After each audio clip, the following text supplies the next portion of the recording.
नमस्कार, news for nation देख रहे हैं आप। मैं हूं सचिन। बिहार में मुख्यमंत्री नीतीश कुमार और डिप्टी सीएम तेजस्वी यादव राजनीति में एक नई कवायद शुरू करने की बात कर रहे हैं।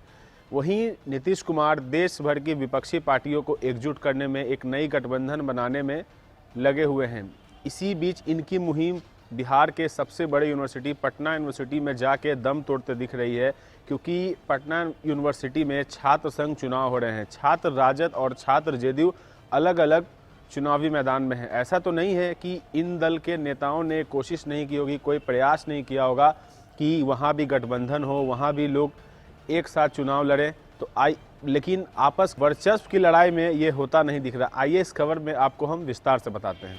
बिहार में नीतीश कुमार और तेजस्वी यादव राजनीति की नई कवायद शुरू कर रहे हैं। दोनों एक विचारधारा वाली पार्टी को एक बैनर के तले करने की मुहिम में जुटे हुए हैं। बिहार में महागठबंधन की सरकार बनाकर देश को नया संदेश देने की बात कर रहे हैं, लेकिन इनकी यह कोशिश बिहार के सबसे बड़ी यूनिवर्सिटी पटना यूनिवर्सिटी में छात्र संघ चुनाव में ही दम तोड़ दी। आमने सामने राजद और कांग्रेस। 24,000 से ज़्यादा छात्रों वाले पीयू के कैंपस में जेडीयू और आरजेडी दोनों वर्चस्व के मुकाबले में आमने सामने हैं।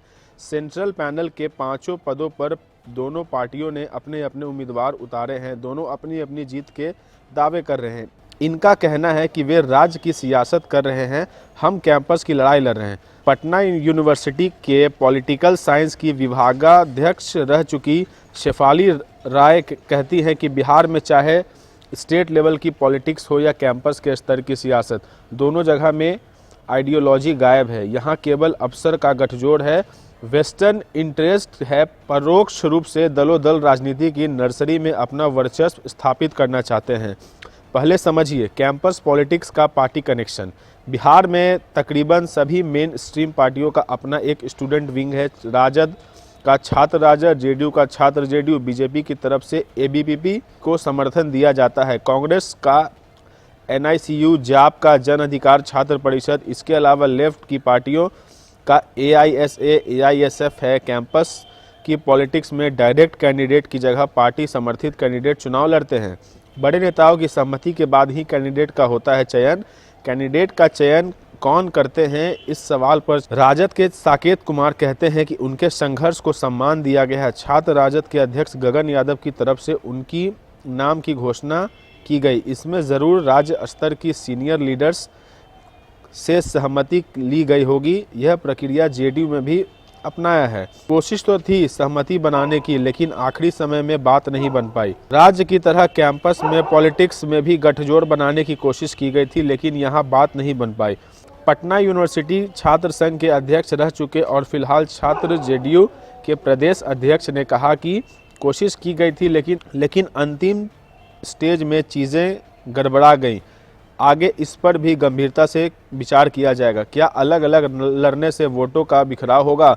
इस मामले में छात्र जेडीयू के अध्यक्ष दिव्यांशु कुमार कहते हैं कि पटना यूनिवर्सिटी को ईस्ट का ऑक्सफोर्ड कहा जाता है। वे कहते हैं कि यहाँ के काफ़ी समझदार छात्र हैं। यहाँ के क्या मैसेज देना है, क्या प्रमोट करना है, पटना विश्वविद्यालय के छात्र इसके लिए योग्य हैं। वहीं छात्र राजद के प्रत्याशियों के लिए कैंपस में प्रचार कर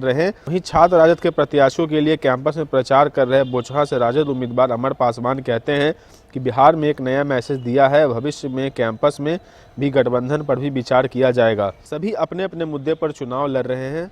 साकेत कहते हैं छात्र राजद के अध्यक्ष पद के प्रत्याशी ने कहा कि अगर सभी पार्टी एक साथ मिल जाएंगे तब चुनाव की ज़रूरत ही नहीं होगी। महागठबंधन राज्य में है, हम कैंपस की पॉलिटिक्स कर रहे हैं। सभी को चुनाव लड़ने का मौका मिलना चाहिए।